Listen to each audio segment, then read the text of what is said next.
Ce rendez-vous d'aujourd'hui est organisé par les chambres d'agriculture. Il est destiné à tous les citoyens pour que chacun puisse prendre part au débat et pour qu'un dialogue puisse s'instaurer entre tous, puisqu'il s'agit d'un rendez-vous des citoyens avec leur agriculture. Le contexte actuel nous amène à repenser notre rapport à l'eau. Les événements climatiques se multiplient, ils deviennent de plus en plus intenses. Tout le monde se souvient encore, pour ne citer que cet exemple, des inondations qui ont eu lieu encore récemment, en octobre dernier, au sein du village de Saint-Martin-Vésubie, dans les Alpes-Maritimes. Alors, inondations, mais aussi sécheresse, rareté de l'eau parfois, à certaines périodes de l'année. Il faut maintenant composer avec ces nouvelles conditions climatiques et avec des usages et des besoins qui, eux, ne faiblissent pas. Alors, les chambres d'agriculture ont la volonté d'instaurer un véritable dialogue sur le sujet avec les citoyens. L'enjeu est de taille, c'est une préoccupation de tous. En témoigne le Varenne de l'eau que le ministère de l'Agriculture vient de lancer le 28 mai dernier. Durant nos discussions, nous allons explorer les différentes problématiques liées à cette ressource en eau, inondation, sécheresse, innovation, partage de l'eau aussi. Et tout au long de nos échanges, vous allez pouvoir poser vos questions via le chat. Nous y répondrons à la fin de notre débat. Et je vous propose tout de suite de commencer avec un tour d'horizon de l'état des lieux du climat, du réchauffement climatique et des perspectives à venir. Et pour cela, je me tourne vers Jean-Michel Soubérou, qui est avec nous en visio. Il est directeur adjoint scientifique de la climatologie et des services climatiques à Météo France. Jean-Michel, vous nous entendez? Bonjour. Oui, je vous entends. C'est on vous entend pas très bien. Il va falloir. On n'a pas le micro là. D'accord. Moi, je vous entends. Voilà, quand vous parlez dans le micro. Super. Bon Parfait. Bon, alors, allez. Bonjour et bienvenue. Je voulais simplement que vous nous fassiez un petit état des lieux du climat actuellement au niveau mondial et au niveau français. Qu'est-ce qu'il en est? Oui, et bien donc les effets du changement climatique se multiplient aujourd'hui sur la planète. La hausse des températures donc dépasse 1 degré. Et puis ce changement climatique, ce n'est pas qu'une hausse des températures, c'est beaucoup de perturbations du cycle de l'eau, avec une multiplication des événements de sécheresse et de précipitations intenses partout sur la planète. Et la France n'y échappe pas, donc comme vous l'avez dit en introduction, donc la hausse des températures en France est déjà 1,8 degré. Il n'y a pas vraiment de signe de tendance sur les précipitations, mais il y a quand même un petit peu plus de hausse sur la moitié nord et un peu de baisse sur la moitié sud. Mais surtout, ce qui est préoccupant aujourd'hui pour la ressource en eau, c'est, avec la hausse des températures, celle de l'évaporation, l'évapotranspiration des végétaux qui augmente fortement.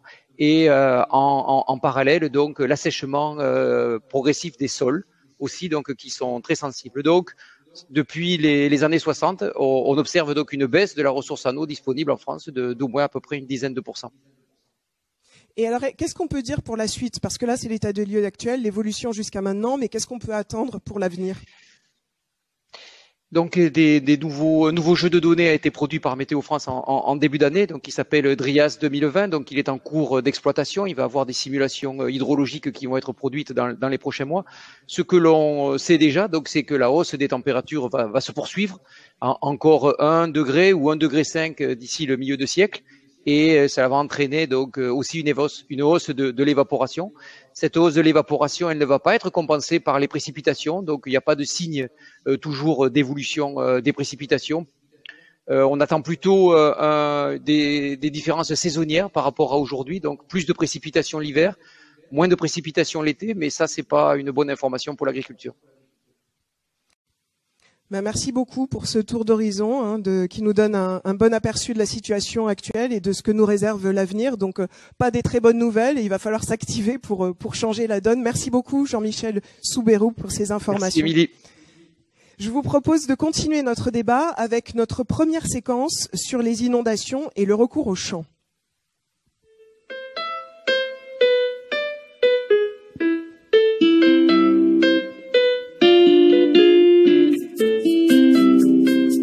Alors nous parlions à l'instant des inondations dans les Alpes-Maritimes, mais j'aurais pu ajouter les pluies diluviennes tombées dans le sud-ouest en décembre 2019, ou encore les inondations dans l'Aude en octobre 2018. En France comme ailleurs, et comme vient de nous l'indiquer Jean-Michel Soubérou, les risques sont de plus en plus fréquents, de plus en plus intenses. Alors pour éviter les conséquences négatives des inondations notamment, des solutions sont imaginées, collectivités, acteurs locaux, citoyens, chacun tente d'y prendre part et les agriculteurs jouent un rôle prépondérant puisqu'à travers leurs champs servent parfois justement pour récupérer les crues et éviter les inondations. On va voir concrètement ce que ça représente pour un agriculteur avec le témoignage d'une agriculturiste de Seine-et-Marne, Christine Hermans-Chaput, de la ferme de la Colonne. On l'écoute tout de suite. Donc Christine Hermans, agricultrice en Seine-et-Marne, donc département du Sud. On n'a pas le son, mais on va relancer. Grande culture, céréales et aussi betteraves sucrières. J'ai donc une exploitation d'un peu plus de 100 hectares. Je suis en culture raisonnée. Donc si on fait allusion à 2018, qui a été une inondation qui nous a été imposée par le PTB à cause des règlements d'eau, ça a duré fin janvier, pour moi en tout cas, jusqu'à la moisson quasiment. Donc c'était presque 5 mois. 2018 a généré des pertes de chiffre d'affaires colossaux, puisque en pourcentage, j'ai dû avoir une perte de chiffre d'affaires de l'ordre de 25%, donc avec un chute de revenus par contre de 100%. Il n'y avait aucune indemnisation de prévue, en tout cas aucune pour 2016 et aucune à la base pour 2018.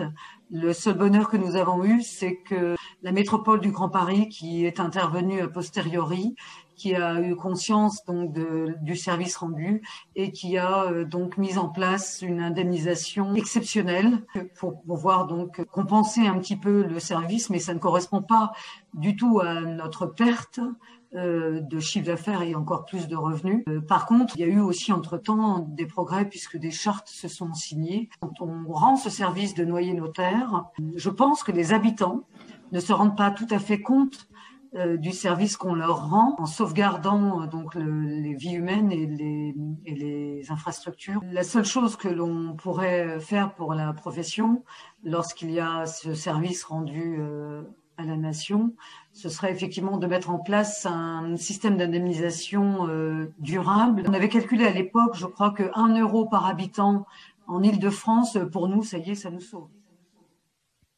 Alors, grâce à ce témoignage, on se rend vraiment compte de l'impact de ces expansions de crues sur les champs. On a entendu un chiffre d'affaires en baisse de 25%. Des acteurs publics locaux, comme les établissements publics territoriaux de bassin, les EPTB, travaillent sur ces questions avec les collectivités et les agriculteurs. Et alors, pour comprendre leur rôle, je me tourne vers Frédéric Molossi. Bonjour. Vous êtes président de l'EPTB Seine-Grand Lac. Vous êtes aussi adjoint au maire de Montreuil et vice-président du conseil départemental de Seine-Saint-Denis. Alors, première question toute simple. Quelles sont les missions des EPTB ? Alors d'abord, peut-être pour préciser, les établissements publics territoriaux de bassin sont des syndicats mixtes spécialisés.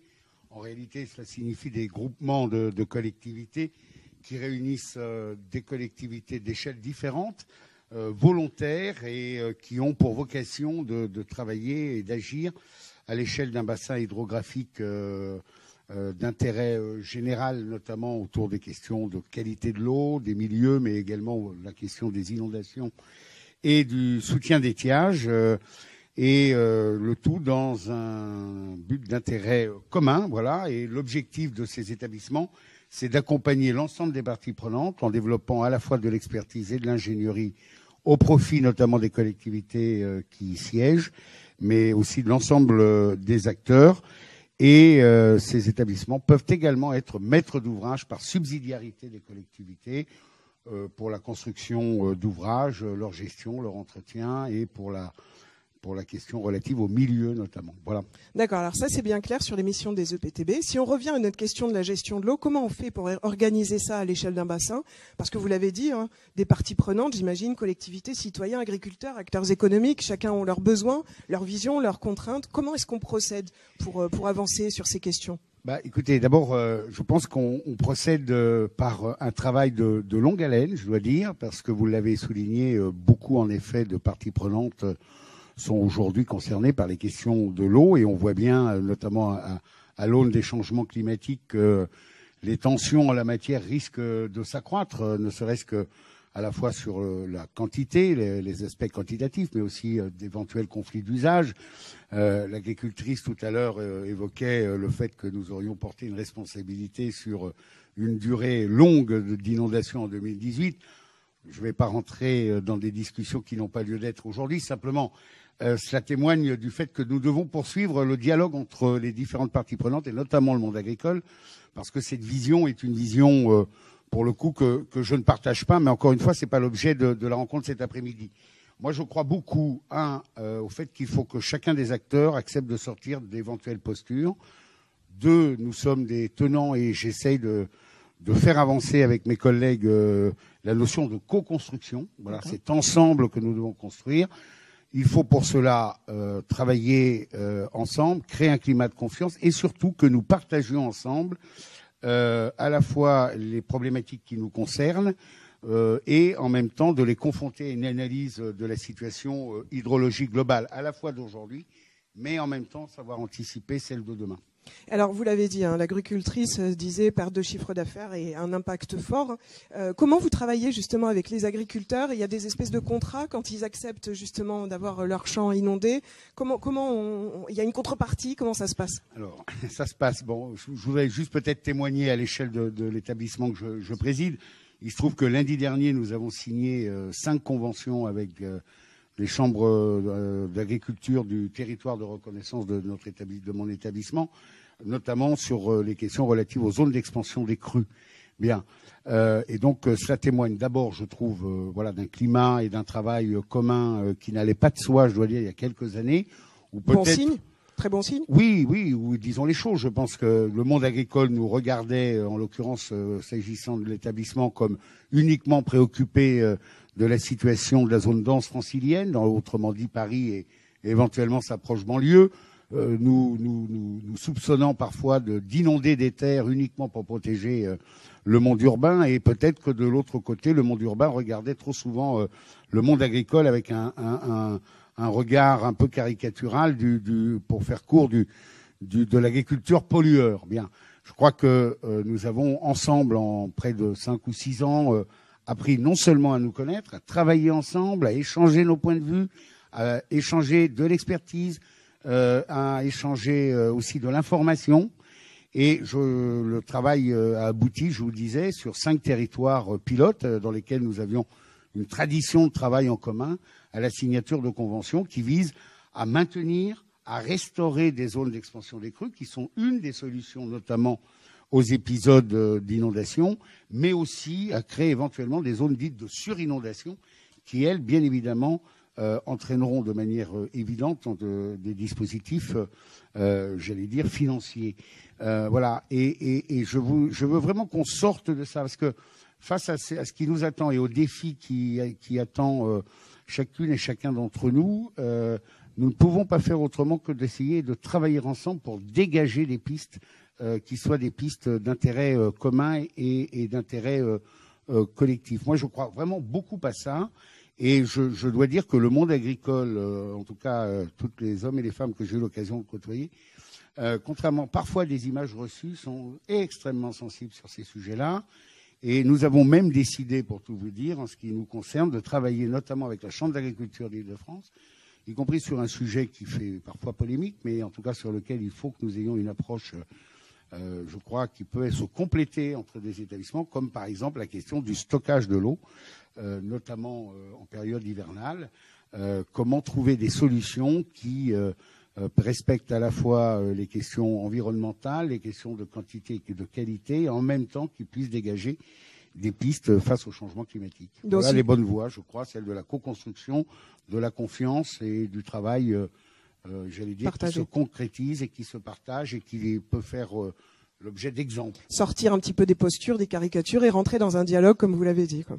Je croit que c'est la voie de la sagesse et la voie de l'efficacité. Et c'est ce qui est en train de se passer quelque part. Eh bien, écoutez, voilà. En tout cas, j'ai l'immodestie de penser qu'avec les partenaires, notamment les chambres d'agriculture, c'est en tout cas vers cela que nous tendons.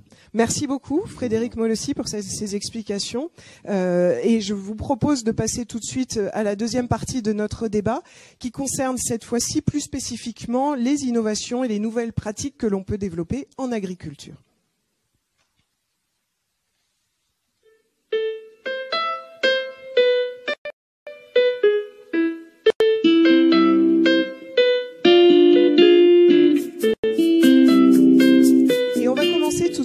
un nouveau témoignage en images, celui de Simon Cordier. Il est conseiller irrigation du Centre de ressources et d'innovation pour l'irrigation et l'agrométéorologie, le CRIAM Sud. Il nous expose une des innovations qui se développent en matière d'irrigation. Le CRIAM Sud est une nouvelle association. Elle dispose de 3 domaines de compétences et d'expertise. Le 3e domaine de compétences est l'accompagnement des agriculteurs ou de leurs groupements à une meilleure gestion de l'eau. Pour ce faire, le CRIAM Sud installe des sondes capacitives qui mesurent l'humidité du sol à différentes profondeurs, interprètent les données recueillies sur une interface web et conseille les irrigants sur la stratégie de pilotage des irrigations afin d'optimiser les apports.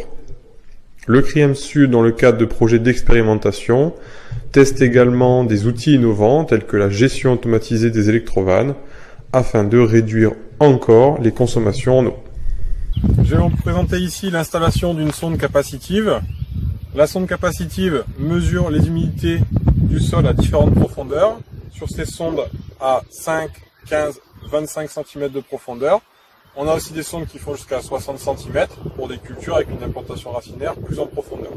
La sonde est reliée par un câble à un boîtier d'envoi qui lui va transmettre sur une interface web que vous allez pouvoir consulter via un smartphone ou un ordinateur portable.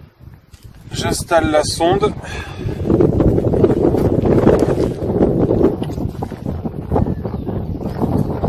Et ensuite je vais vérifier les données directement sur l'ordinateur. Voilà, à ce moment-là, je peux vérifier que la sonde est en bon contact avec le sol, que j'ai des valeurs cohérentes sur les 3 horizons. Alors voilà, là on voit le lien entre agriculture, nouvelles technologies. C'est une image assez nouvelle de l'agriculture qu'on peut voir là. Pour aller plus loin et en savoir plus sur ces types de solutions qu'on peut imaginer, je rejoins les intervenants de notre table ronde. André Bernard, agriculteur, vice-président Chambre d'agriculture France, président de la Chambre régionale d'agriculture de PACA. Arnaud Goffier, directeur des programmes de WWF. Et Thierry Caquet, vous êtes directeur scientifique environnement à l'INRAE, l'Institut national de recherche pour l'agriculture, l'alimentation et l'environnement. Bonjour à vous 3. Bonjour. On a vu tout à l'heure en début de discussion le climat, les inondations, un petit peu comment on peut essayer de travailler ensemble pour les éviter, mais éviter aussi des expansions de crues trop fortes. Mais les nouvelles techniques en agriculture, l'évolution des pratiques, l'évolution aussi sur les variétés, les espèces, ça peut aussi aider à s'adapter au réchauffement climatique. André Bernard, vous êtes aussi président des irrigants des régions méditerranéennes françaises, donc vous travaillez sur ces sujets d'irrigation depuis longtemps, j'imagine. Racontez-nous quelles sont les innovations, les nouvelles pratiques qu'on expérimente en ce moment et qu'on essaie de mettre en place pour économiser l'eau. Disons que ce que nous venons de voir avec la présentation de Simon, effectivement, est quelque chose que nous développons depuis quelques années dans les parcelles, dans les serres. Ça permet de piloter au plus juste l'irrigation, en fractionnant, en apportant juste ce qu'il faut à la plante. Et la nouvelle génération de ces sondes permettent aussi de mesurer la fertilité disponible dans le sol. Donc on peut ajuster parce que la culture qu'on a pu voir est des tomates qui sont irriguées au goutte à goutte. Le goutte à goutte est enterré dans le sol et on fait de la fertilisation ajustée. Donc effectivement, toutes ces techniques sont très intéressantes pour ajuster au mieux l'apport d'eau au moment où il faut. On prend juste ce qu'il faut d'eau pour arroser. Alors, peut-être pour préciser, puisque la tomate industrie, c'est quelque chose que je connais un peu. Quand j'ai commencé à 10 ans, j'arrosais des champs à l'arrêt, on faisait couler de l'eau. Quand je me suis installé à 20 ans, j'ai acheté un enrouleur, des asperceurs. Quand j'étais gamin, c'était 40 000 m3 à l'hectare. Avec l'enrouleur, c'était 7 000 m3. C'est pas mal. Avec le goutte à goutte, on est tombé à 5-6 000.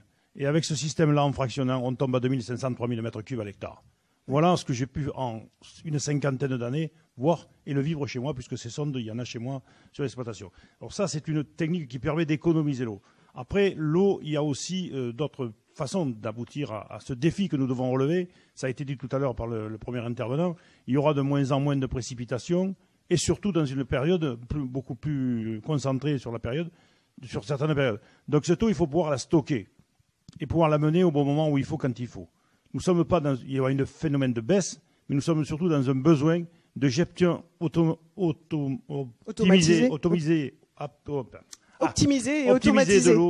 de l'eau au mieux, parce que chaque goutte d'eau va être essentielle. Pour nous, dans le Sud, on sait que cette eau est essentielle à la vie, et sans irrigation, on n'arrive pas à produire. Alors, on peut aussi, et on doit, et on y est dessus, travailler à tout un certain nombre de mesures d'évolution de pratiques, par les pratiques de travaux de sol, de couverts végétaux à certaines périodes, sur certains endroits, l'agroécologie avec de l'ombrage, et aussi des techniques qui sont plus modernes aujourd'hui que nous expérimentons aussi, qu'est l'agrivoltaïsme. Avec des serres ou des ombrières, on permet de réduire l'évapotranspiration et d'éviter le coup de chaud à la plante et de réduire de 30 à 40%. Nous expérimentons les deux systèmes, ombrières et serres, au niveau des chambres d'agriculture avec les stations et chez les agriculteurs, et ça donne des résultats très encourageants. Ça veut dire qu'on produit de l'énergie et en même temps on fait Tout de l'ombre aux plantes. On cumule la production agricole en se protégeant des événements climatiques extrêmes, en réduisant la consommation d'eau et certains intrants, et en produisant aussi de l'énergie sur le même espace. Donc là, il y a vraiment quelque chose de très fort à développer très rapidement, parce qu'on relève le double défi de produire, diminuer la consommation et de produire de l'énergie. D'autres points à voir aussi. Alors, le goutte à goutte que nous avons développé, puisque moi ça fait plus de 30 ans que je mets du goutte à goutte, on constate quand même quelque chose, qu'avoir à pousser au maximum l'économie d'eau. On a un effet pervers, c'est-à-dire que la faune sauvage n'a plus rien à boire. Et aujourd'hui, j'ai un salarié qui s'occupe de l'irrigation et qui passe une partie de sa journée à réparer les tuyaux de goutte à goutte qui ont été croqués par les sangliers, les lièvres, les lapins et les faisans. Alors nous en sommes rendus à laisser en bout de rangée à certains endroits des fuites volontaires pour avoir de l'eau à certains endroits, parce qu'on se rend bien compte que les abeilles arrivent dès qu'il y a un peu d'humidité, les lièvres, les lapins, les faisans viennent boire. Donc effectivement, on a ce besoin-là, parce que quand on arrosait en gravitaire, il y avait des percolations en bout de rangée, ça allait dans les fossés, il y avait de l'eau partout. Quand on arrosait l'aspersion, il y avait malgré tout des flaques et de l'humidité, alors qu'aujourd'hui, il n'y a plus. Et une des problématiques des apiculteurs aujourd'hui, c'est qu'effectivement, cette humidité ambiante n'existant plus, la canicule montant chaque année un peu plus, il y a des difficultés pour alimenter les ruchers. Donc tous ces éléments-là sont pris en compte, et les travaux que nous menons au niveau des chambres d'agriculture, en partenariat avec les instituts et les stations expérimentales, vont dans ce sens de comment améliorer nos pratiques pour moins consommer d'eau. En viticulture, on a installé des vignes avec du goutte à goutte enterré à 70 cm de profondeur pour diminuer l'apport d'eau, avec un couvert végétal résistant au climat méditerranéen qui limite l'évapotranspiration. Toutes ces combinaisons, elles sont là. Il faut pouvoir les confirmer et surtout les déployer très rapidement. Et je termine mon propos en disant qu'il faut que l'administration, qui a un phénomène de blocage sur ce qu'est l'agrivoltaïsme, regarde ça de très près, parce qu'il faut relever ce défi. Merci. Merci beaucoup. Alors on voit que les agriculteurs, on voit que ça évolue vite, hein. Technologie, expérimentation, goutte à goutte, il y a vraiment quelque chose qui se passe très fortement. Je me retourne vers vous, Arnaud Goffier, qui représentait donc l'organisation non gouvernementale WWF. Qu'est-ce que vous en pensez de ces expérimentations? Ça va vite, ça va dans le sens de s'adapter au réchauffement climatique. Est-ce que pour vous c'est suffisant, et de continuer à produire local? Est-ce que pour vous c'est suffisant? Est-ce que WWF a d'autres attentes encore? Je dirais que c'est suffisant. Tout dépend de quelle sera l'ampleur du changement climatique auquel on sera confronté. Et c'est bien ça la question et la difficulté pour tous les acteurs, hein, en particulier les agriculteurs, pour pouvoir se projeter. Donc on est face à une incertitude qui est importante. Vous avez vu les impacts qu'on a là aujourd'hui avec 1 degré de réchauffement global, 1,8 en France. Les émissions actuelles nous mettent sur une trajectoire à plus 4, plus 5 degrés. Enfin, on rentre dans un autre monde. C'est complètement différent. Ça n'a plus rien à voir. Et malheureusement, plus 4, plus 5 degrés, c'est pas toutes les innovations qu'on a citées là qui pourront résoudre ça. Ça va être des changements d'une ampleur beaucoup plus profonde que ce qu'on voit actuellement. Donc, le premier élément de réponse, c'est tout dépendra de l'ampleur du changement climatique auquel on aura à faire face, d'où l'importance de réduire les émissions le plus rapidement possible pour pouvoir juste être en capacité de s'adapter. Alors, sinon, à partir d'un seuil, on ne pourra plus s'adapter. Tout simplement, on subira. Donc là, ces innovations technologiques, elles sont intéressantes toutes, hein. Oui. Nous, en tant qu'ONG environnementale, on les renie pas et on ne les repousse pas. Vous allez parler, je pense, de sélection variétale. On va y venir tout de suite. On est loin d'être pro-OGM, mais la sélection, en tout cas, peut avoir un rôle. La sélection d'espèces beaucoup plus, de variétés beaucoup plus tolérantes à la sécheresse. On insiste toujours sur un point qui est attention toutefois aux solutions qui sont extrêmement coûteuses d'un point de vue financier, d'un point de vue environnemental et du point de vue aussi de l'acceptabilité auprès du grand public. Donc on a des solutions, je pense au stockage de l'eau. Voilà. Premier point, on n'est pas anti-stockage. On va arriver dans certaines régions. On sait très bien que pour continuer tout simplement à produire, il faudra stocker. Stocker pour avoir l'eau quand on en a besoin. Exactement. Donc on n'est pas ayatollah là-dessus, on n'est pas du tout anti-stockage. Après, il y a plein d'autres questions que ça génère. On stocke pour produire quoi ? Si on stocke pour continuer à faire du maïs en monoculture, pour faire du bioéthanol, on peut, je pense, légitimement se poser la question, est-ce que c'est vraiment la priorité dans le monde vers lequel on va ? Et est-ce qu'il ne faudrait pas stocker plutôt pour faire des cultures alimentaires ? des cultures alimentaires à destination des animaux ou des humains. Voilà, il y a tout un tas de questions qui se posent derrière ça. Et si on va vers du stockage, à notre sens, la priorité doit être pour l'alimentation humaine. Enfin, l'autre point, c'est que je disais attention à ces solutions extrêmement coûteuses. On a aussi des solutions qu'on appelle, c'est un peu le mot-clé, le buzzword en ce moment, les solutions fondées sur la nature. On n'a rien inventé, c'est utiliser les zones humides, préserver les zones humides pour faire face aux périodes d'inondation, pour avoir aussi des zones un peu éponges pour faire face aux périodes de sécheresse, préserver des zones d'épanchement pour les crues des rivières, etc. Jouer sur l'agroforesterie pour éviter trop d'évapotranspiration dans les champs. Enfin, il y a énormément de choses qu'on connaît, qu'on a parfois oubliées, qu'on redécouvre, qu'on maîtrise un peu mieux, la couverture des sols aussi. Il faut pouvoir jouer sur tout ça. Et puis, dernièrement, au-delà de toute l'innovation, qu'elle soit agronomique, technologique ou sur la sélection variétale, il faudra se poser la question de changements beaucoup plus systémiques à l'échelle des territoires. Où dans certains territoires, tout simplement, on ne pourra plus produire certaines cultures. Et derrière, on aura des effets en cascade sur des filières qu'il faudra complètement restructurer. Et c'est une réflexion que je pense on doit mener collectivement, ONG, pouvoir public, agriculteurs, puisqu'il y a certaines filières qui vont vraiment souffrir là. Alors, on part des innovations pour arriver à des changements de fond où on ne pourrait plus produire tout ce qu'on veut sur certains territoires. Donc, j'ai besoin de l'œil du chercheur, Thierry Caquet, pour me dire, est-ce que ces innovations, elles représentent quand même quelque chose d'assez énorme, hein, l'évolution de l'agriculture? Est-ce que ça sera suffisant? Est-ce que vous êtes aussi pour ces changements de fond et cette approche systémique? Alors, c'est pas pour faire dans le consensuel, mais je rejoins mes deux partenaires de table ronde sur ce qui a été dit. En fait, effectivement, on peut imaginer un certain nombre d'adaptations qu'on appelle souvent incrémentales.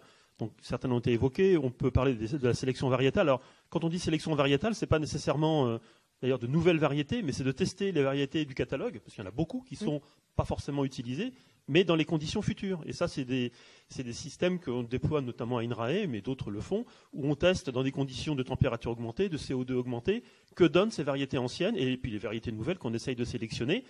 Et puis c'est aussi penser à les déployer de manière peut-être combinée, en diversification au sein d'une même parcelle, pour avoir des plantes de stature différente, des enracinements plus ou moins profonds, ou des plantes des variétés qui ont une capacité à exploiter les ressources en eau de manière différente pour produire de la biomasse. Mais là, quand on fait ça, on reste toujours sur l'aspect production. Alors la production, on le sait, c'est essentiel pour les agriculteurs, mais on ne produit pas de manière inconsidérée, et on ne produit pas pour produire. On produit parce que derrière, il y a toute une chaîne de valeur, il y a des besoins, il y a des acheteurs, des transformateurs, des consommateurs, et ça a été évoqué par Arnaud, il faut vraiment faire bouger l'ensemble de la chaîne de valeur, et ça pose des questions aussi de déclinaison territoriale. C'est-à-dire qu'on ne peut pas faire partout la même chose, et des leviers qui ne seront jamais utilisés de manière unique, ça sera toujours des combinaisons de leviers, parce que chacun a un effet partiel. Ce n'est pas les mêmes combinaisons qu'on pourra déployer dans le sud-est de la France, qu'en Bretagne d'où je viens, ou dans le nord de la France. Donc il faut vraiment être capable de raisonner à la fois la combinaison des leviers sur l'unité de production, mais aussi sur l'ensemble de la chaîne de valeur, et sa déclinaison par filière, ça a été dit, mais aussi de manière transversale. Et c'est vraiment le territoire qui va être l'endroit où vont se retrouver les acteurs. On parle de gestion des risques, on l'a vu dans les reportages, mais c'est aussi la gestion de la production, c'est peut-être la relocalisation de certaines productions et de l'outil de transformation qui va avec, parce que le système français s'est construit, il est comme ça, sur une hyper spécialisation des régions, et peut-être que ça aussi, il faut qu'on commence, on parlait d'évolution systémique, transformante peut-être, il faut peut-être commencer à se poser des questions sur l'organisation territoriale de toute la chaîne de valeur. C'est pas simple, hein, enfin, on le sait très bien tous. Et je dirais, pour nous, Institut de recherche, l'idée, c'est de ne pas privilégier une solution plutôt qu'une autre. Hein. On retrouve tout ce qui a été dit là. On pourra en rajouter d'autres. Hein. Réutilisation des eaux usées traitées. On peut penser l'agroécologie, la diversification. INRAE est très en pointe sur ces sujets. Et puis, c'est aussi le fait de mieux partager peut-être les connaissances de la recherche, les connaissances des instituts techniques, et puis aussi les connaissances des acteurs de terrain. Parce que ça a été dit aussi par Frédéric Moll aussi, les gens du terrain, ils connaissent leur terrain. Ils savent des choses. Et donc, ce qu'on essaye de pousser de plus en plus, c'est ce qu'on va appeler l'innovation ouverte. C'est-à-dire que c'est pas un truc top-down où les chercheurs dans leur labo passent aux instituts techniques et passent vers les acteurs. C'est vraiment co-construire. Je crois que le mot est employé par Frédéric Moll aussi. Ça a été dit aussi par André Bernard. On est dans cette logique de la co-construction. Et la co-construction, ça commence par le respect de l'autre et par le respect du point de vue. Et on cherche pas forcément le consensus, mais au moins on en parle et on essaye de se mettre d'accord au moins sur un socle minimum, et c'est par le dialogue qu'on avance. Alors justement, consensus ou pas, André Bernard, est-ce que justement les agriculteurs sont aussi dans cette vision d'une approche systémique, d'une approche territoriale, où on produirait peut-être pas tout au même endroit, enfin dans les différentes régions? C'est des changements de fond quand même, hein, c'est des changements profonds. Oui, mais je crois que le monde agricole a su en permanence s'adapter et évoluer. Effectivement, nous sommes devant un défi, c'est de continuer à pouvoir produire de l'alimentation et des bioproduits, en tenant compte du climat, en tenant compte de ce qui se passe. Et ça, je crois que les chambres d'agriculture sont tout à fait à l'écoute et à l'action pour accompagner ce chantier. Moi, je voudrais juste dire 2 points. C'est-à-dire que aujourd'hui, nous sommes de plus en plus nombreux sur la planète. Et il faut quand même, je ne sais pas si tout le monde sait combien nous consommons d'eau par jour. Mais nous consommons 3 litres d'eau pour boire, 150 litres à l'hygiène et 2000 à 2500 pour manger.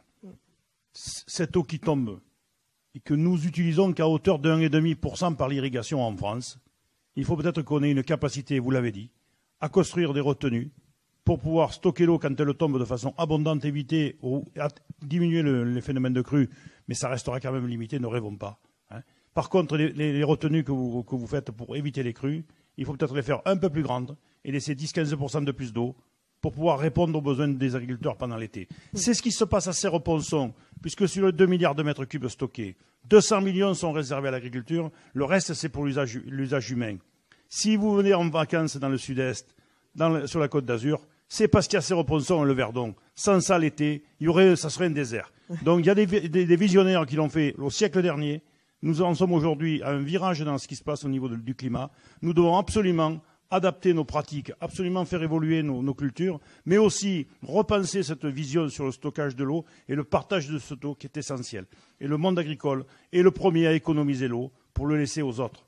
Mais il faut qu'on travaille ensemble. Il en va de ce qu'on veut laisser à nos enfants demain. Merci. Ce que je retiens, c'est aussi le dialogue, hein, c'est le travail, hein, c'est ce que vous aviez dit. C'est ce que disait Thierry Caquet, de ne pas travailler chacun dans son coin, de partager et de pouvoir discuter de ça, y compris des choses qui sont un peu compliquées à discuter. On veut bien le comprendre, mais bon.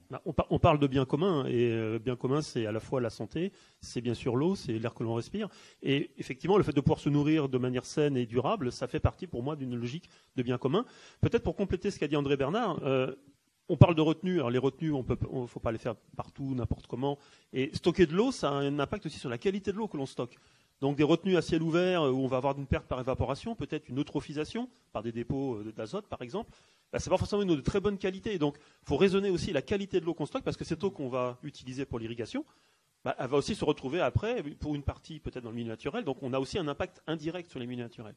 Et un point qu'on n'a pas abordé, juste très bref là-dessus, on parle effectivement de retenue, on parle de lutte contre les inondations, mais il y a aussi cette logique de favoriser la recharge des nappes. Ça a été évoqué par Arnaud avec les zones humides. Les zones humides, c'est aussi des lieux d'infiltration, d'épuration aussi des eaux, et ça permet une certaine recharge.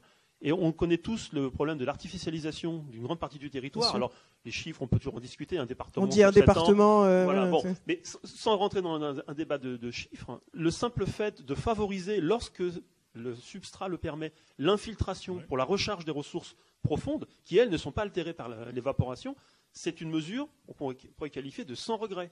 On voit les lois qui avancent pour dire stop à l'artificialisation, on veut reconquérir la qualité des sols, mais cette question des sols, elle est centrale aussi pour l'infiltration, pour la production et pour l'épuration de la qualité de l'eau qu'on va rendre au milieu. Un petit mot Arnaud, et puis après juste un mot, mais c'est très important, je pense que disait Thierry Caquet, sur les mesures sans regret. Ça, quand je disais les mesures qui ont un coût environnemental, foncier, humain important, financier, humain important, les retenues, c'en est un. C'est l'exemple type de projet coûteux, difficile à faire passer sur les territoires et avec un impact environnemental important. Donc il faut les faire avec discernement.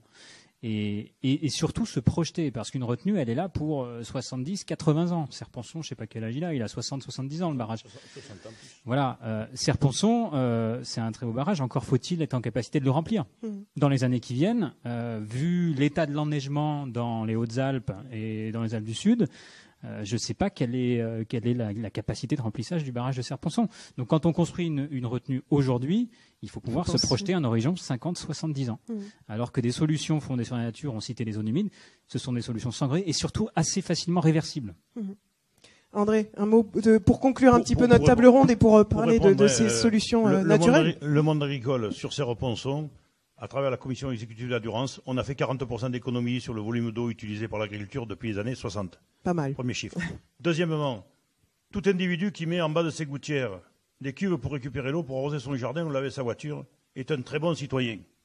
Un agriculteur qui veut faire un trou dans son exploitation pour stocker de l'eau, il a toutes les difficultés de la terre, pour ne pas dire qu'il finit au tribunal. Donc il faut des solutions administratives un peu plus souples. Il faut une compréhension de tout le monde. Il ne faut pas faire n'importe quoi. Ce bien, il est commun. Il faut qu'on le partage. Il faut qu'on le respecte. Mais il faut aussi de l'eau pour vivre. Et on ne peut pas imaginer que notre pays, qui reçoit quand même entre 700 et 800 mm d'eau en moyenne en France, on importe des produits alimentaires de pays qui n'en reçoivent pas le quart. Oui. Il y a quand même des questions à se poser. Donc soyons capables de gérer au mieux cette richesse qui nous tombe sur la tête chaque année, de la partager, de le stocker, de l'optimiser en usage, de faire tous les travaux qu'il faut pour qu'on soit plus efficient encore. Oui, nous, on a de l'avenir, et je crois que c'est ensemble qu'on trouvera les solutions si on sait se parler, comme on l'a fait sur les inondations il y a 10 ans quand on a commencé à se parler. C'était un peu au frontal. Moi, je me suis occupé du dossier des inondations du Rhône en 2002-2003. C'était la guerre. Et on a construit des très belles choses. Et l'agriculture peut se développer sur des zones inondables et absorber l'excédent d'eau quand c'est nécessaire pour protéger la communauté. Donc oui, c'est en se parlant qu'on saura construire ensemble et que la recherche fasse son travail, que l'administration autorise et réglemente ce qu'il faut et que le monde agricole que je représente soit accompagné dans toutes ces mutations. Merci. Merci beaucoup, avec un message d'espoir, quelque part, et de réalité, puisque ça commence, le dialogue commence, a déjà commencé. Vous m'avez fait en plus une transition, puisqu'on va parler justement dans notre dernière séquence sur le partage de l'eau. Merci beaucoup à vous trois. Je vous propose donc tout de suite de passer à notre troisième et dernière séquence sur la question du partage de l'eau.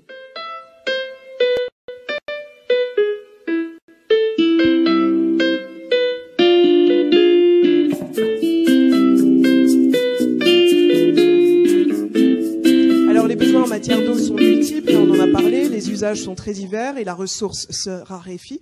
Il faut trouver un moyen de l'économiser.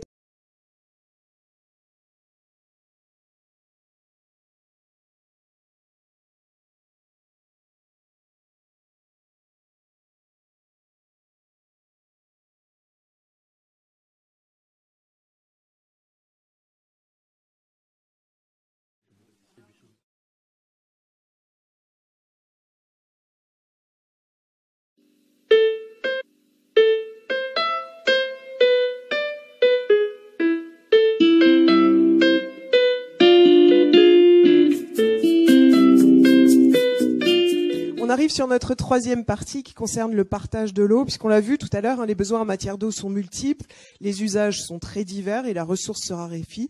Il faut trouver un moyen de l'économiser pour la partager. Alors, pour discuter de ce partage indispensable, je suis avec Stéphanie Truquin. Bonjour. Bonjour à tous. Vous êtes économiste, conseillère technique au service juridique et consommation de familles rurales. Et nous sommes aussi avec Luc Servant. Bonjour. Bonjour. Vous êtes agriculteur, vice-président Chambre d'agriculture France et président de la Chambre régionale d'agriculture Nouvelle-Aquitaine.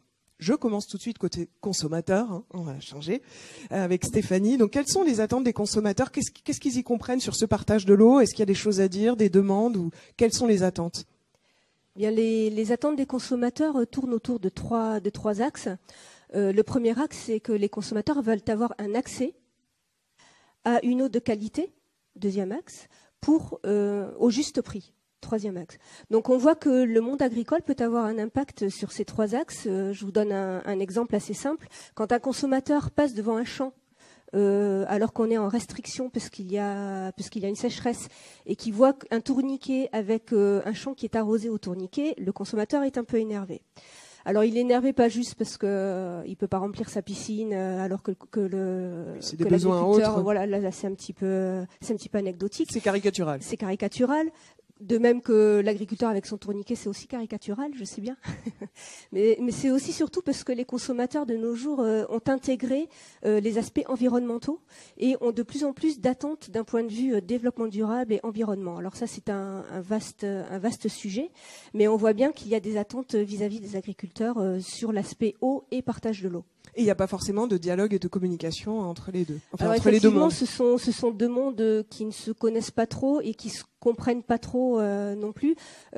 Mais on peut voir que les consommateurs ont un réel rôle à jouer, notamment sur l'alimentation, puisque comme le disait tout à l'heure Monsieur Bernard, finalement, l'eau que l'on consomme qui vient de son ballon d'eau, finalement, est assez résiduelle par rapport à l'eau qu'on a dans son assiette. Où, Monsieur Bernard le disait tout à l'heure, on consomme tous les jours en moyenne 2500 litres d'eau dans son assiette. Mais les consommateurs n'ont aucune conscience de cette eau consommée par cette voie. Donc il y a peut-être une question de sensibilisation ou de découvrir réellement d'informations sur cette consommation. D'échange avec le monde agricole et de comprendre aussi ces besoins en eau du monde agricole par rapport aux demandes des consommateurs, notamment sur l'alimentation. Alors, on se retourne tout de suite côté agriculture. Luc Servant, qu'est-ce que vous en pensez de cette réaction des consommateurs qui comprennent pas vraiment ce que ça représente, ce qu'ils ont dans leurs assiettes en termes de consommation d'eau par rapport à ce qu'ils utilisent eux-mêmes dans leurs appartements ou dans leur maison? Comment on fait pour concilier l'ensemble et puis faire en sorte que les deux mondes se parlent un peu plus? Je crois que la réaction, elle se comprend, effectivement, parce que, comme vous le dites, entre l'eau qui sort du robinet et puis l'eau qui est utilisée de manière globale pour tout ce qui est alimentation ou pour le reste de l'activité, effectivement, il y a un décalage qui est important. Et c'est pour ça qu'il faut qu'on puisse parler de l'eau de manière partagée entre nous tous et parler des différents usages et bien expliquer clairement ce qui va servir pour tel ou tel usage et appliquer, je dirais, une politique identique pour ces différents usages. Et donc, quand on dit que les économies doivent être partagées, il faut aussi voir l'ensemble des besoins et voir où est-ce qu'on va chercher l'eau pour l'ensemble des besoins. Il y a des priorités, certes, effectivement, sur l'eau potable ou l'eau pour boire, c'est une priorité. Mais après, il faut qu'on puisse équilibrer les usages et avoir une répartition équitable, justement, des besoins, en expliquant clairement ou en montrant clairement que l'eau, c'est pas que l'eau du robinet, mais c'est l'eau qui est utilisée pour manger, pour laver la voiture, pour les usages, pour le tourisme, et donc voir où est-ce qu'on peut aller chercher l'eau.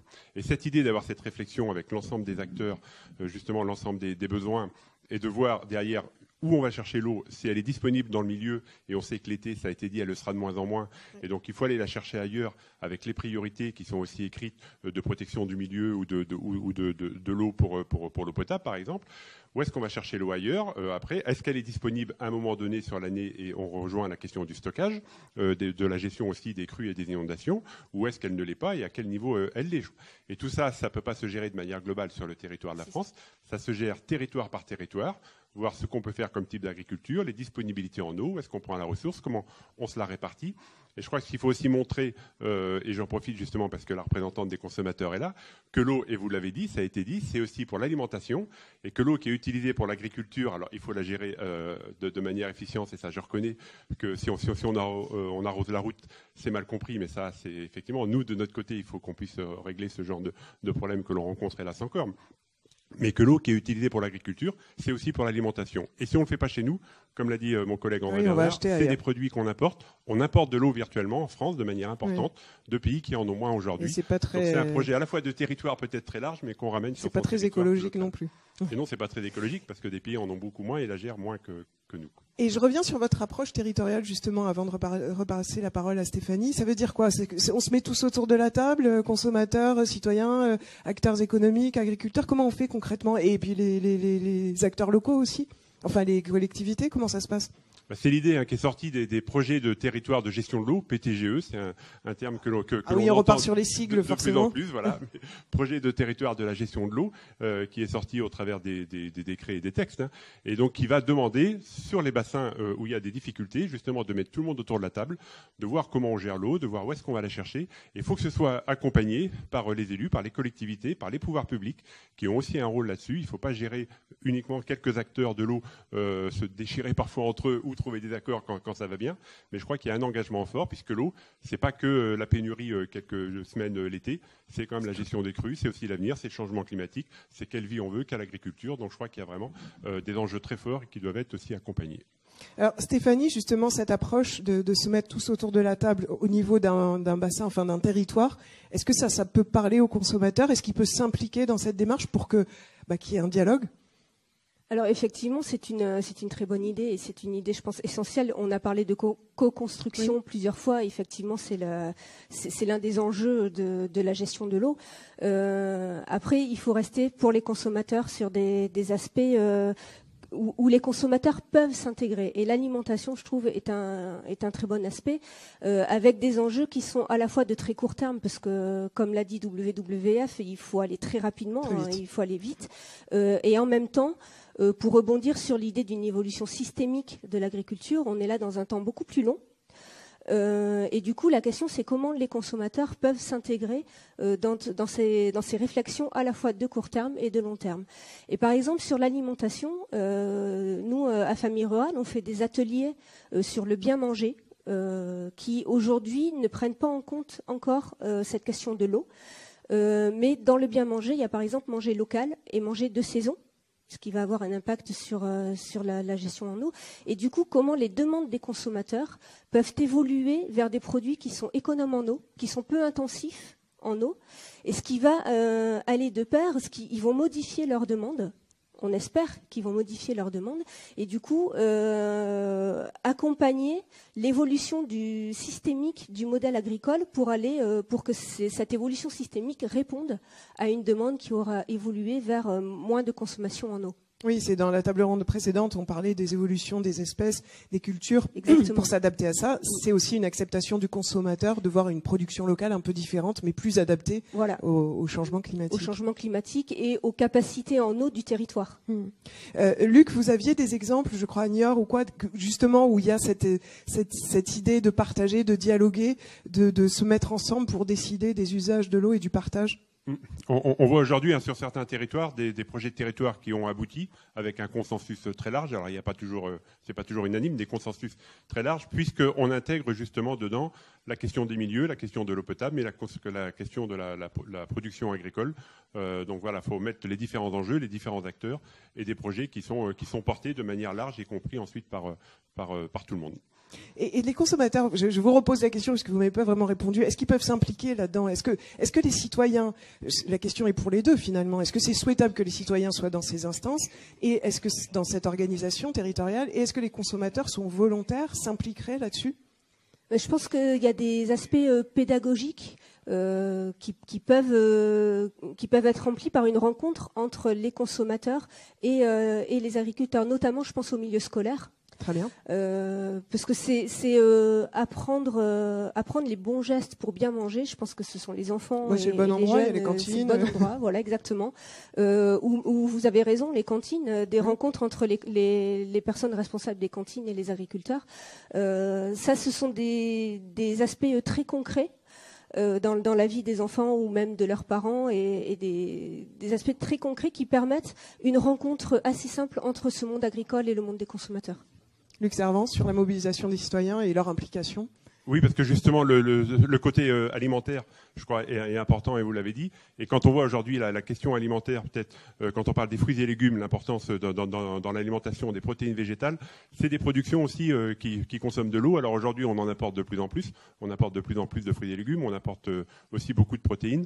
Donc il faut voir comment est-ce qu'on les remet comment on relocalise justement ces productions, comment on les ramène dans le territoire, et comment derrière on peut aussi assurer un minimum d'eau. Alors si c'est des productions de saison ou pas, à voir justement au niveau de la saison, mais comment on assure derrière effectivement la disponibilité en eau pour ces productions que l'on souhaite ramener chez nous. Et ça, c'est le choix du consommateur de prendre de la production locale ou de la production importée peut-être. Et donc là, vraiment, il y a effectivement un engagement citoyen, je crois, de la part de tout le monde. Oui, parce qu'il ne faut pas sous-estimer que la filière agroalimentaire, elle fait un bon travail pour la balance commerciale de la France. Donc, elle a un bon niveau. Oui, enfin une balance aujourd'hui qui est de plus en plus, qui a tendance à perdre un petit peu. On importe de plus en plus, on produit de moins en moins. Ouais. Donc il faut quand même se poser la question aussi à plus long terme. Mais merci beaucoup, en tout cas, pour tous ces échanges et puis ce début de dialogue en fait qu'on sent du monde agricole, du monde des consommateurs, pour mieux se comprendre, mieux comprendre les besoins de chacun, les usages et pour partager l'eau. Merci à vous deux. Merci à vous. On arrive à la fin de notre débat et je vais récupérer les questions. Alors, on va essayer de prendre un moment, et j'ai tout le monde là sous la main, et je vais regarder qui peut répondre à ces questions. Alors, la première question, quels programmes territoriaux pourraient faire converger ces deux besoins, inondation et stockage de l'eau pour l'irrigation estivale ? N'y aurait-il pas là un potentiel de partenariat gagnant-gagnant ? Quelles modalités de stockage dans les zones humides, les nappes d'accompagnement, la mixture des cultures, le génie civil coûteux à créer, à faire fonctionner. Donc en gros, l'idée, c'est comment on peut stocker l'eau. C'était un petit peu les sujets qu'on avait commencé à travailler. Est-ce que c'est une bonne voie? Les PTGE, ça a été évoqué par l'expérience. C'est une bonne façon de commencer à discuter, en tout cas entre tous les acteurs d'un territoire. Et c'est certain que c'est des approches, c'est des solutions qui se trouveront au niveau territorial avec l'ensemble des acteurs. On ne peut pas avoir le monde agricole qui avance seul en mode bulldozer et il nous faut des retenues à tout prix. C'est forcément quelque chose qui passera par une concertation territoriale. Surtout, je dirais, si on décide de créer des infrastructures lourdes comme des retenues. Voilà, encore une fois, les retenues, on peut en faire, mais ça nécessite de la concertation et elle nécessite d'être réfléchie sur du long terme. Après, sur les zones humides, il y a une autre question, ça pose une autre question, c'est une question d'espace. Il faut qu'on récupère de l'espace. Et c'est de l'espace c'est la caractéristique de toutes ces solutions fondées sur la nature. On a un conflit d'usage, en fait, on a un conflit d'espace. Il faut qu'on récupère des espaces pour des plaines inondables, pour refaire des zones humides, etc. Ça ne veut pas dire que c'est incompatible avec une production agricole. C'était cité par des acteurs. On sait très bien faire de l'agriculture dans des zones humides et dans des prairies d'inondation, dans des zones d'inondation de crues. Un complément sur les PTGE, les programmes territoriaux Alors, de partage de l'eau. La question de pouvoir concilier à la fois la gestion des crues et le manque d'eau, c'est vrai que c'est une question qui est assez nouvelle, mais qui avait été aussi anticipée, puisque ça fait partie des premiers éléments de la table ronde de ce soir, de voir comment concilier les deux. Et c'est vrai qu'aujourd'hui, on a travaillé sur des protocoles, ce qui ont été présentés avec les collectivités pour dire quand on crée de la surinondation, on provoque de l'inondation de terres agricoles pour protéger des biens et des personnes ou des zones urbaines.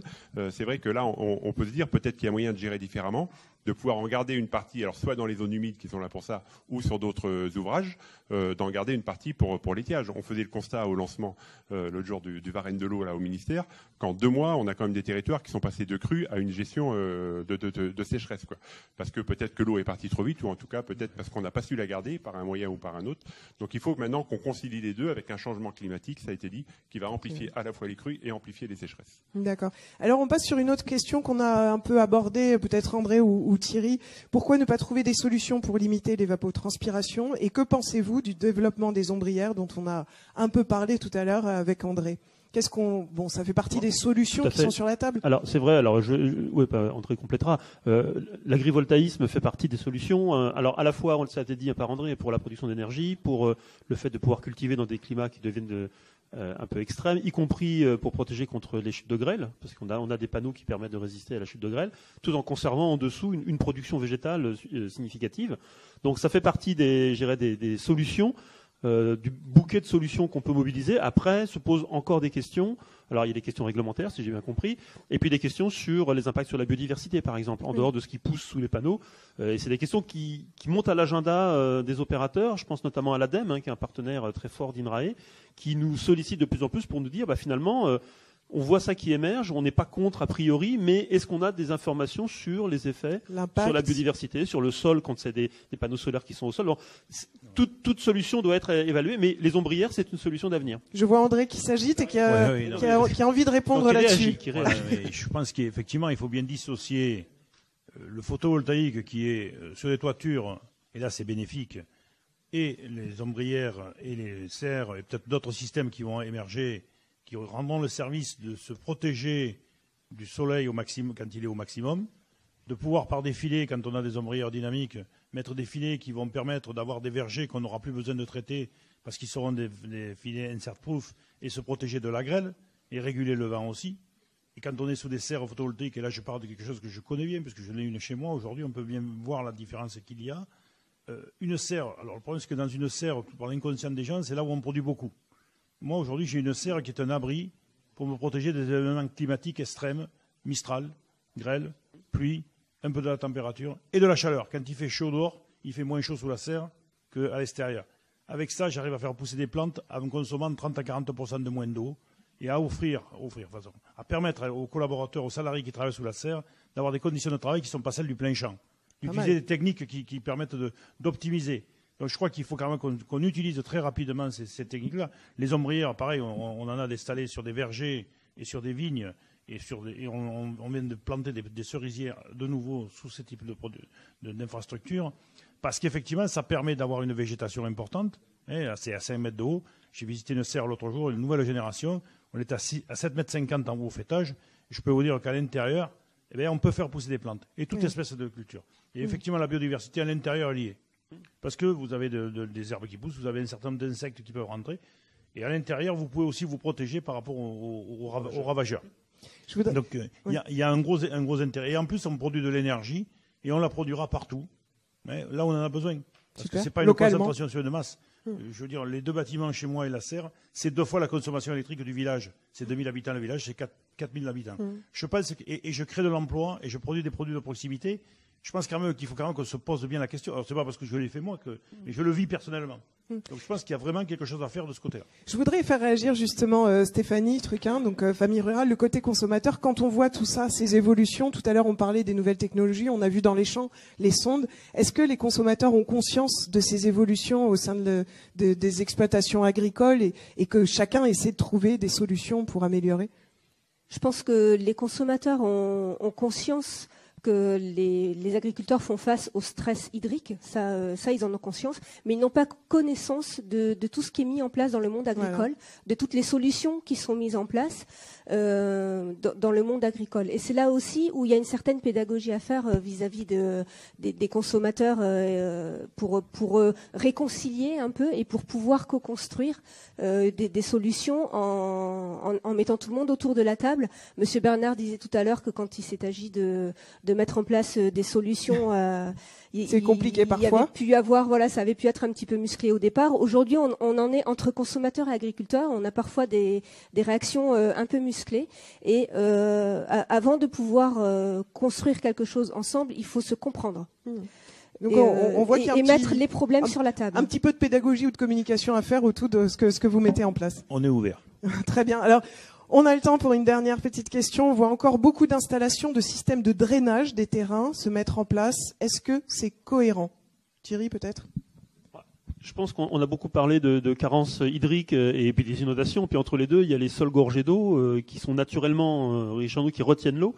Et ça pose des problèmes. Ça pose des problèmes d'accessibilité pour les engins pour entrer dans les parcelles. Ça pose des problèmes de levée, de germination de levée. Donc effectivement, il y a des situations locales, mais c'est pas partout, où effectivement le drainage est une solution pour assainir quelque part le sol, sans l'assécher complètement bien sûr, et pour permettre une activité de production. Après, ce qu'il faut se poser comme question, c'est quel drainage?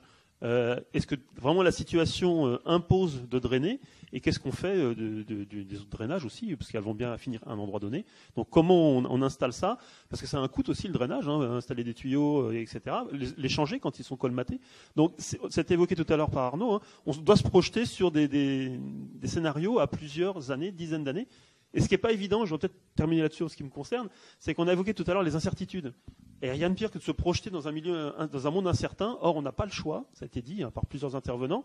Et donc, c'est aussi notre responsabilité, je dirais, collective, de fournir une assurance ou une réassurance, et je ne parle pas d'assurance économique, mais une assurance d'appui finalement et d'écoute et d'aider à se projeter, parce que c'est le plus dur à faire, d'aller vers l'inconnu. On essaie de préserver au maximum ce que l'on connaît, ce qu'on a pu faire. Et puis, là, il y a un mur énorme qui se dresse. Ça fait peur. Et donc, il faut aider à franchir cette étape. Et là, tout le monde est concerné, et pas que les agriculteurs, bien sûr, parce que c'est toute la société qui est confrontée à cet obstacle.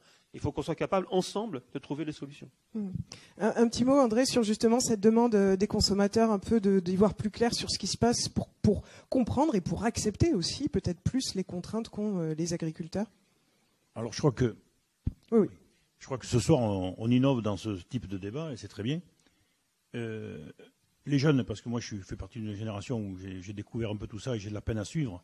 Mais aujourd'hui, les moyens de communication par le numérique, par Facebook, et Instagram et compagnie, je peux vous garantir que les jeunes agriculteurs font passer un certain nombre de messages en direct aux consommateurs. Et les échanges qu'il peut y avoir entre le consommateur et les producteurs, notamment quand on fait de la vente directe ou que l'on organise des journées de visite d'exploitation quand on est dans certaines filières longues, sont très bénéfiques à comprendre. C'est bien en se parlant qu'on va se comprendre et quand on va comprendre qu'on va pouvoir agir ensemble. Je crois que c'est ça. Alors effectivement, les nouvelles technologies, je disais à l'instant, moi mes fils, ils sont en permanence de mettre en permanence. Régulièrement, il y a des informations sur le site de l'exploitation pour montrer ce qu'on fait. Parce qu'effectivement, le consommateur ne sait pas. L'autre jour, je parlais de la tomate industrie que vous avez vue là. C'est un robot qui le plante et c'est un robot qui l'abîme et c'est une machine qui la ramasse. Et ça finit dans le tube de ketchup. Et dans un tube de ketchup, il y a pour 9 centimes de tomates. Voilà. Donc tout ça, c'est vite dit, mais il faut le vivre, il faut l'expliquer, pour que les gens comprennent. Pareil sur les céréales, sur toutes les productions, il y a des évolutions énormes en termes d'élevage, pareil. Donc oui, il y a des moyens de communication, il faut développer cette communication. Et je crois que si nous avons fait ce soir cette première émission, cette première action ce soir ici, c'est bien que la Chambre d'agriculture, dans le plan stratégique que nous avons défini, d'avoir une communication ouverte vers le public, c'est bien ça.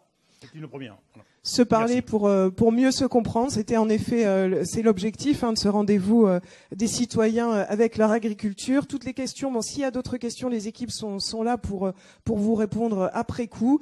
Merci beaucoup à vous tous pour ces interventions et ces échanges. On arrive à la fin de notre débat. Merci à toutes et à tous d'avoir été avec nous et à très bientôt pour le prochain rendez-vous des citoyens avec leur agriculture.